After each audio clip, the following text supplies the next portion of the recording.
What's up, guys? It's your boy, Darth Revan, and today I have another war recap for you, and it's 6 Schlitzes versus Bada Bing Clan, round 1 of the CWL Playoffs, and we came away with an astounding 111 to 106 victory, and we were dominant on all fronts, Town Hall 11s, Town Hall 10s, and Town Hall 9s.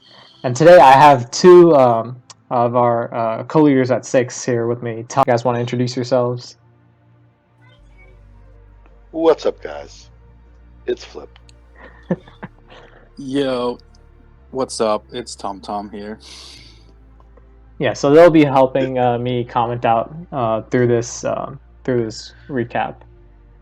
So first, let's get straight into the recaps. Y'all okay with that? Yeah, Yes, let's sir. go. All right. So first up is number 1.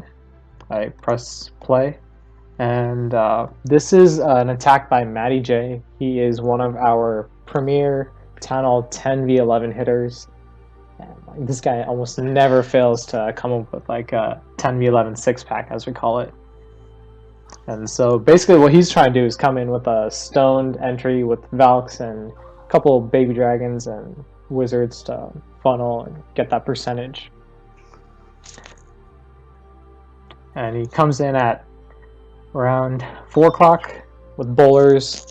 He does this a lot. He usually uses baby dragons to funnel off the mortars at the corners, and then like a little bit of bowlers and rage to clear up all those buildings. And he's coming in.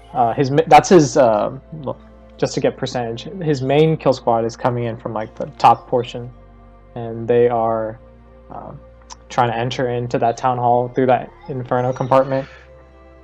And it's just like a lot of funneling. Inferno first. Yeah, because you don't want to approach the inferno with like two. You don't want to approach 2 infernos. So with like the amount of Valks he has, he can easily smash through that wall with the rage and doesn't even need to care about CC troops because he has the poison. Yeah, it's kind of nice how his queen decided to walk a little bit, but it gave him some more percentage on the outside there. Yeah, and his queen backtracked right about Yeah. now, and she is actually going to beat through another wall and get a lot of more percentage that way because the golem tanking. And he still has his ability intact, and Queen's being targeted now, but he'll pop ability, and then they'll switch the aggro of the archer tower to the golem. So he gets a pretty high percentage on this one. Just has one more minion to drop, and he's probably going to wait on that. You can fast forward through the rest of this. Yeah, there's nowhere really you could place a minion there. Yeah, because there's too much air targeting defense on the backside. Alright, but he came away with 2 of these 10v11 2-stars, which really helps us out up top. He got the 4-pack on 11s. Alright, so let's move on down to the Town Hall 10 section. We had to dip a couple times, and KC and Kraken, they had dip 6s. So good job to those guys. And first up on the Town Hall 10 action is number 13. Is attack on number 13 by Karl Marx, and like these attacks that we'll show you are just like spectacular. Like the way his loon pathing, and like you'll see how much he swags on these raids. He swags a lot. Yeah, Carl's a beast, man. Good to have him. The funny thing is, like, there was a POC Warrels war going on, so we were kind of worried maybe they'll be exhausted from that, but thankfully their war ended up turning out really well in their favor, so he wasn't too fatigued, per se. I was talking on Carl on voice chat as him and Omar were planning it, and him funneling off the mortar at like 8 o'clock was to create pathing to get the loons to that wizard tower, which was pretty smart, only having to use 1 bowler.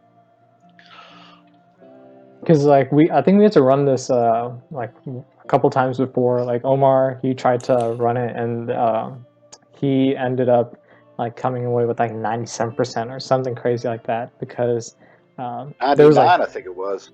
99, yeah. Because Yeah. like his king just didn't have enough time to come in and clean up that one wizard tower you were talking about. Right. So Carl comes in and like cleans that up pretty nicely. Doesn't have to worry about that.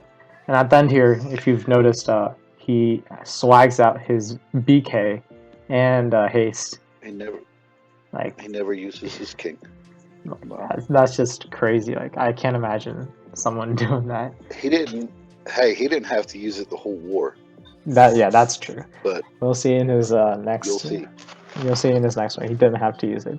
He was telling us it's just like a waste of gems that he brought his BK up to 40. We can fast forward through the rest of this. I mean, it's just slow cleanup. Loons are just making their way around the base as pups. Yeah, I like how he dragged the hound out to the edge too to keep it away from his cleanup. Yeah, that's one technique that I've seen a lot of people do. Like they bring that hound over, especially whenever they're doing like suicide queen Right. for IT or AQ kills or stuff like that.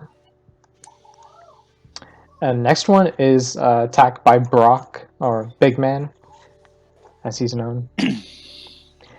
And the thing with BBC is like they used a lot of bases that were either on recaps or like there weren't a lot of original bases. So we were able to basically like look at videos and see how like those attacks were done and just really exploit that part of the lack of base building in that sense.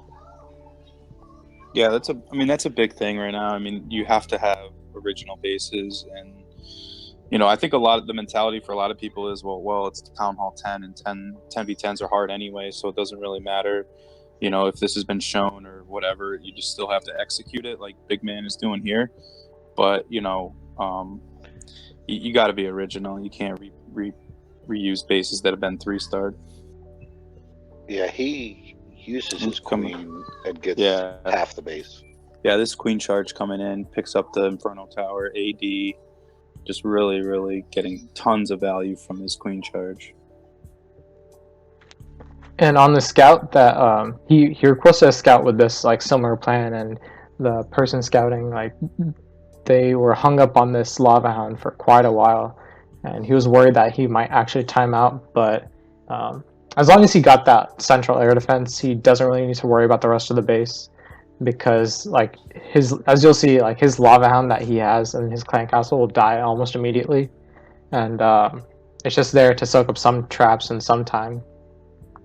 But like the rest of the loons, they're able to slowly and methodically like work their way through the base, as long as that one central AD goes down. So around this point in time, he's like ready to deploy his loons and get that stuff started with.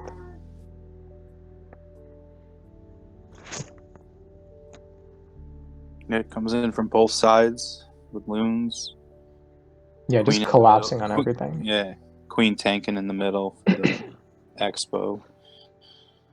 Yeah, queen surviving through the whole raid was really key. Yeah, just overwhelming it with loons. And he also swagged out his queen ability, so he didn't really need that at the end.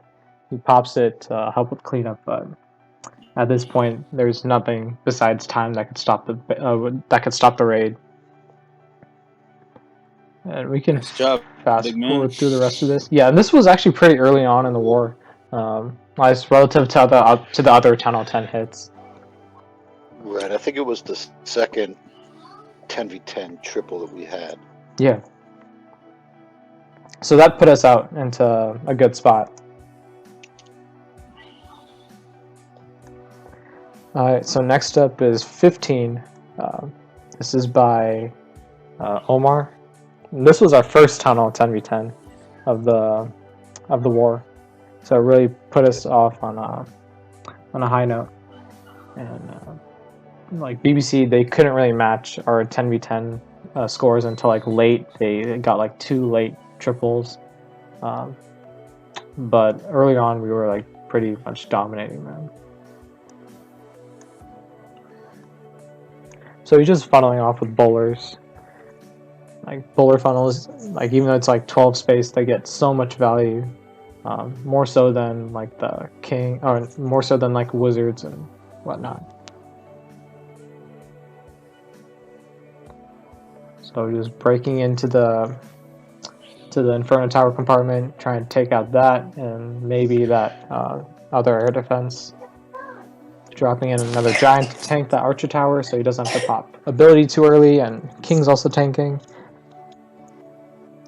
That's just like one important thing. You want to make sure that like you're being tanked for as long as possible with like the least amount of troop space, so that you can have more focused for your Lalo.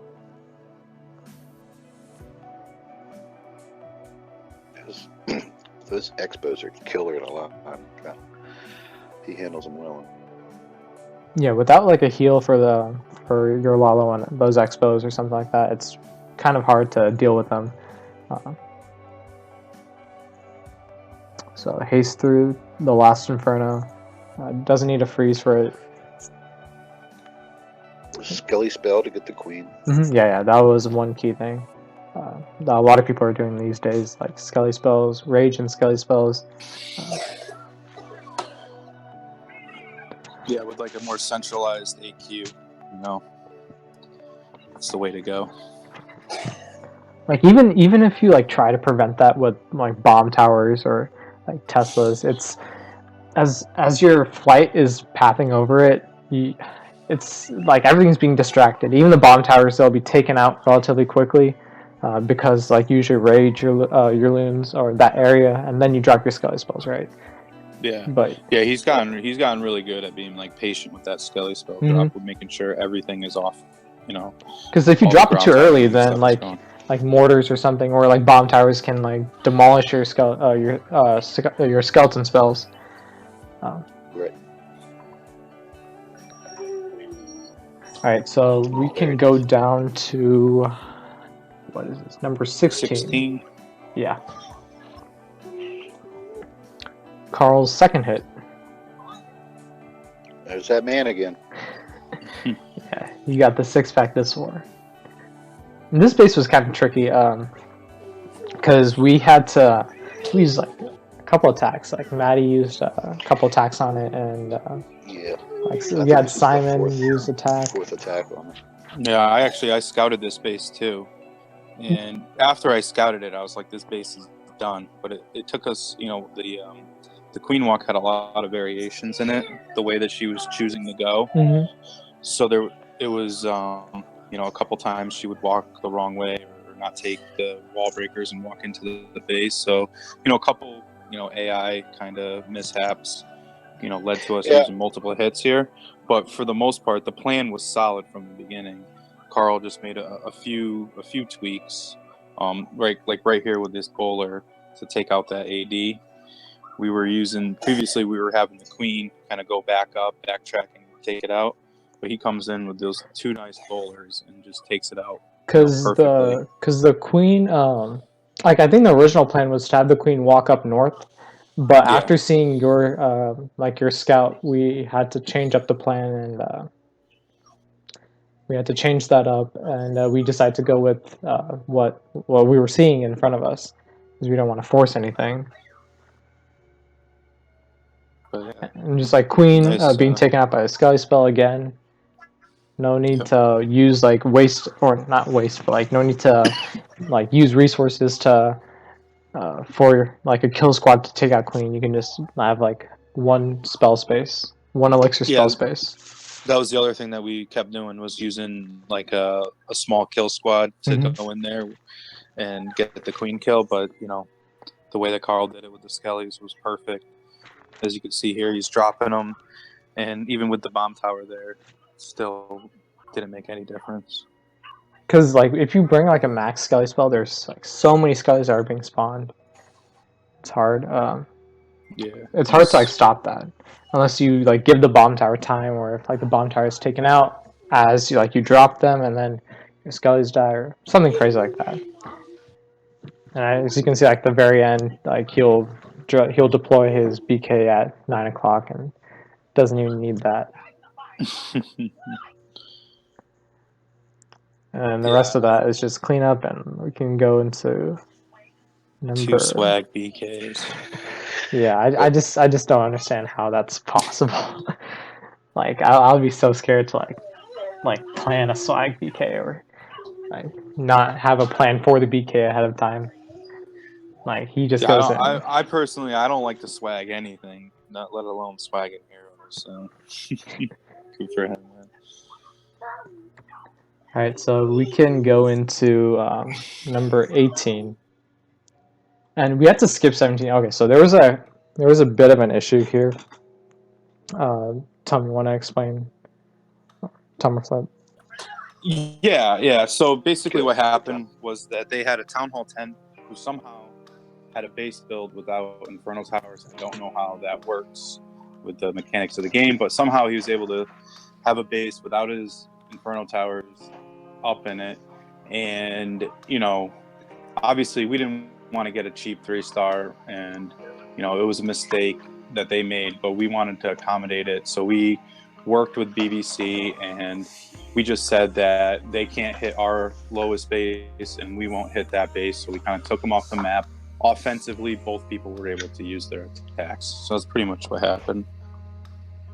Yeah, we didn't know what happened, and like we just offered to do that, so didn't want anything to. Yeah, we didn't want any unfair advantage. I mean, this is playoffs. This is CWL.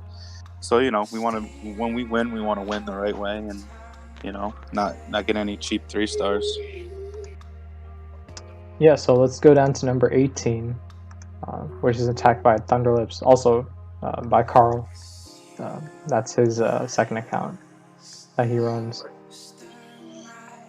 So this base also gave us it didn't give us trouble. It was just like some minor tweaks were needed between each attack. Yeah, I think we had the plan down. It was just a few mishaps here and there that happened.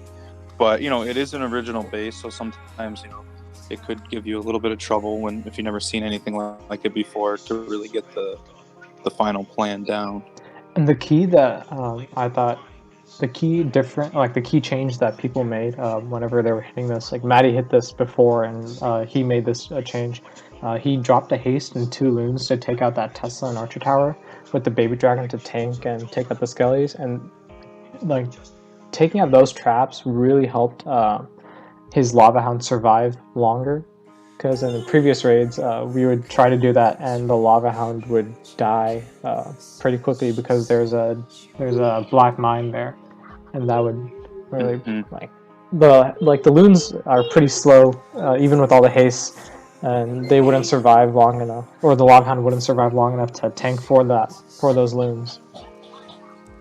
Yeah, I like this part here with the BK with a wizard behind him swap right here. Mm-hmm. Gets a lot of value from his BK when he actually uses it, and goes in and takes out the air defense and gets a couple other defenses too. Really, really good value there. So he rages up on the first Inferno. He has a heal, so he's not too worried that his loons are in a bit of a low health range. So he heals now and just trying to haste them, try to get them as quickly to that last Inferno as possible before dropping that freeze. He does a good job freezing the Inferno and yeah, that was a really nice freeze drop. Mm-hmm. You see a lot of people miss, either miss the Inferno or miss the air defense. Yeah, I have a tendency of missing the Inferno and getting the air defense on my 10v10s. Yeah, but you try to say that it was on purpose, though. Yeah. That AD was so important. I don't care about the Inferno. What's an Inferno? Yeah, but the rest of this is just cleanup. Like he has a wizard to help back end and extra poison that he didn't need. He didn't need the poison because whenever he did lure the CC, he actually got the loon out first before the Lava Hound. So he swags that as poison. Wasn't needed for the raid. Yeah, man. But great job by the tens. The tens came out and they really had a great war. Probably one of our best 10 wars in a long time. Getting the 11s and getting, what was it, 5 10v10 3-stars. I think it Almost was had more than that actually. I think it was probably no, yeah, it 6. was 5. It was 5. It was You're right. 5, You're and right. You're right. we had a 99%. So yeah, so Yeah. almost had 6. Just missed having 6, which is huge in this meta. So shout out to the 10s. 11s did great. So like you said earlier, everybody had all town hall levels performed to their best, which is what you need in a playoff match like this. So Chiefs. What's up, Maddie? What's up, Maddie? We are in the middle of a recap right now, so if you want to join in, you can. Oh, Sorry to put you on the spot. Well, yeah, Maddie's one of our 10 all 10s. He usually runs Connor or Hampo whenever I'm not there. And so he's really good. And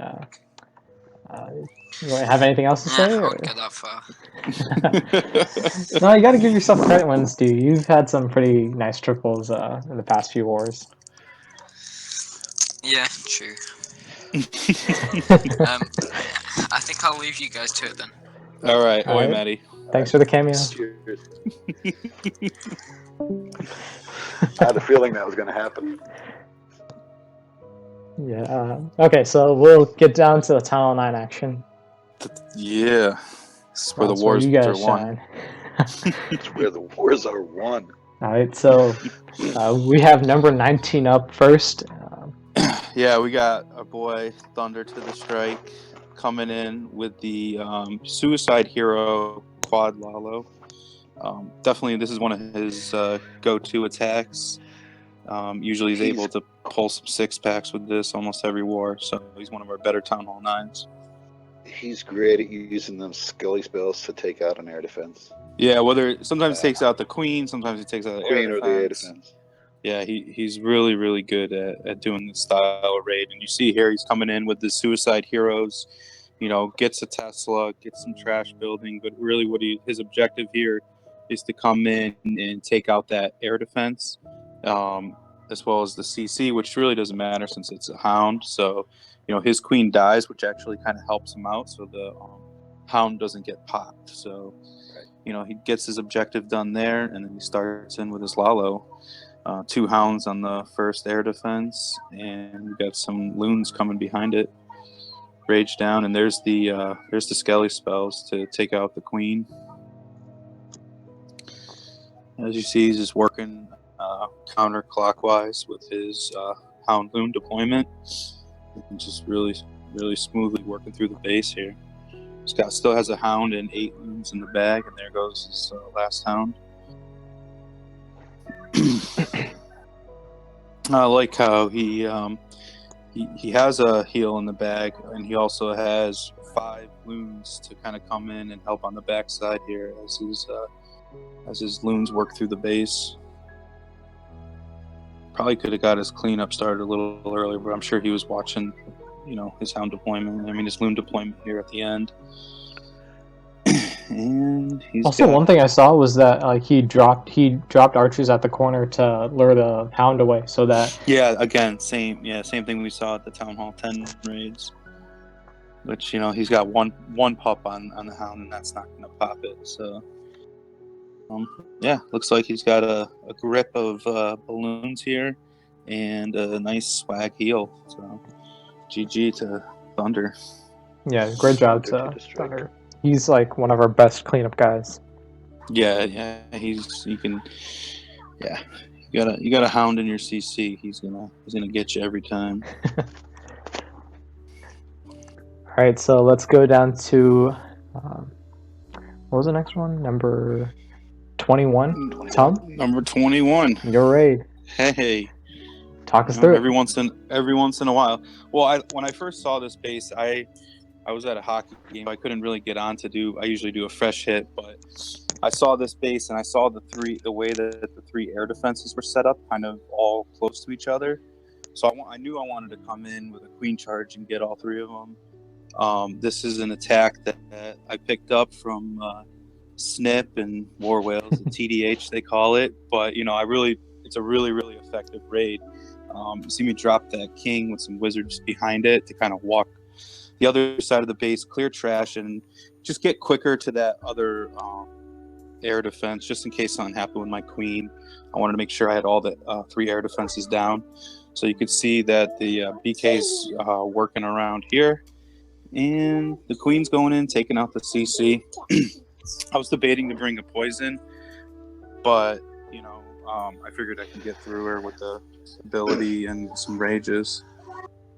And especially doing a quad quake, it doesn't.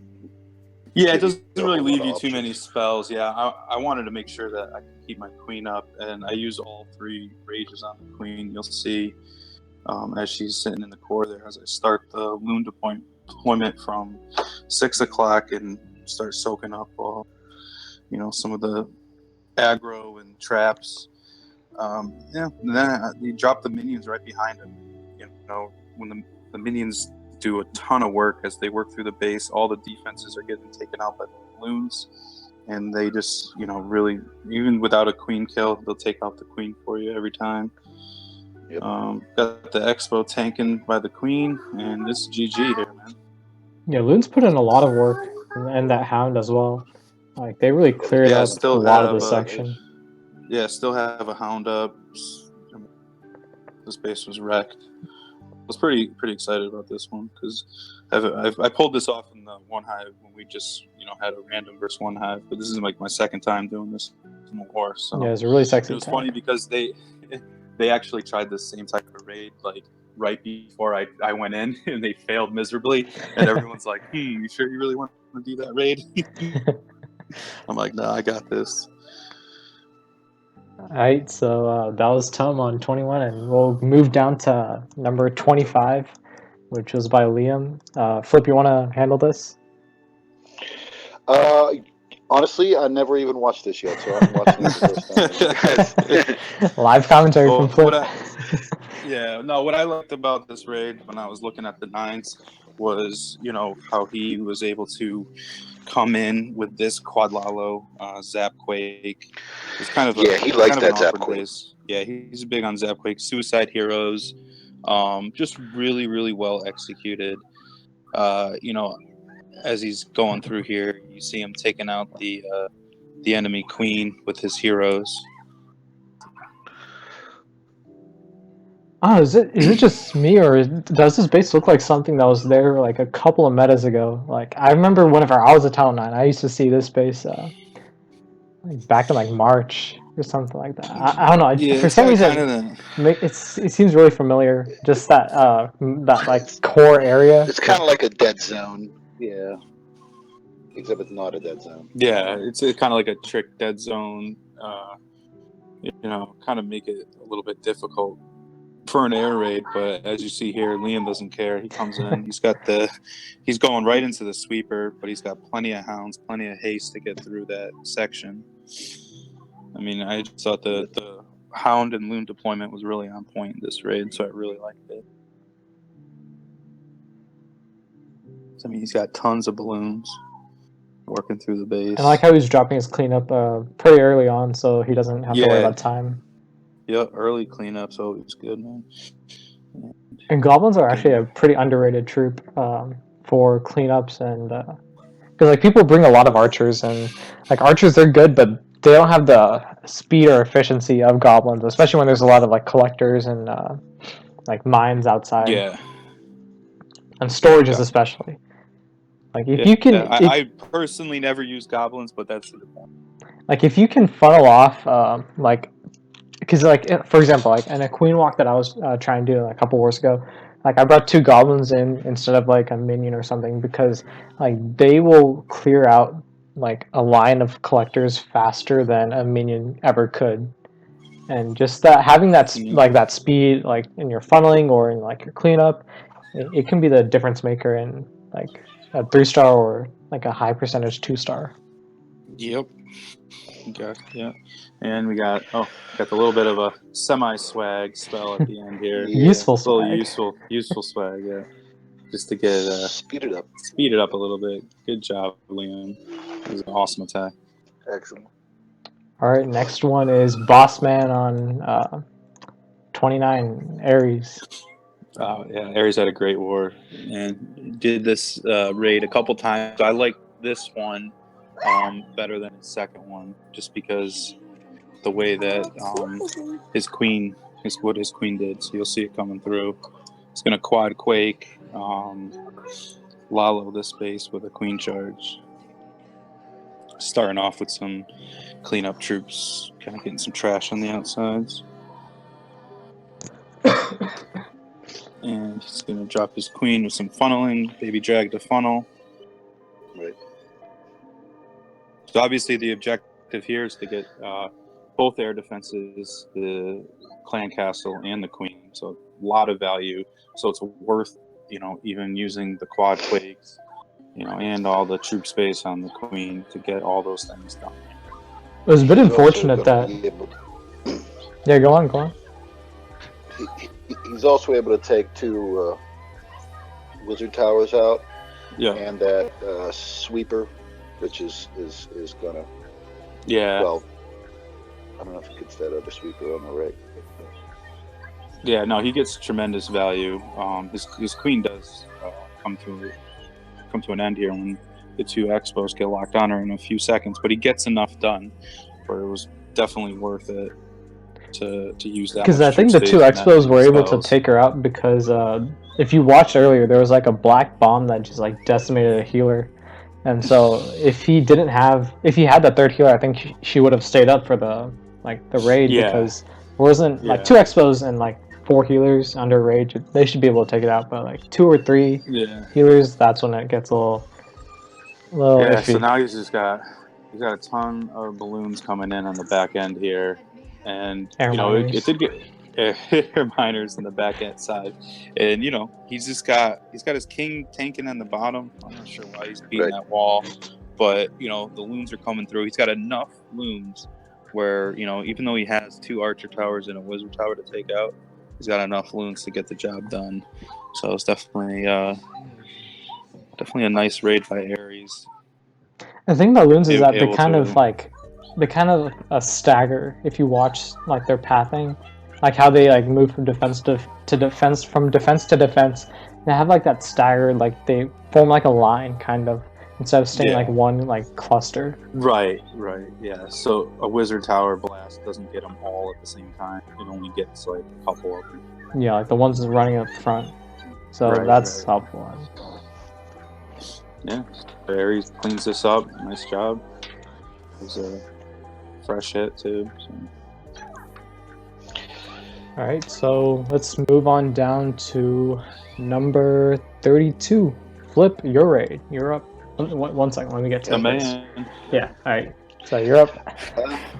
This is a style of attack that I've had a lot of success recently on with these kind of bases that have like the pairs of air defenses. It's kind of like a split kill squad. I do the queen charge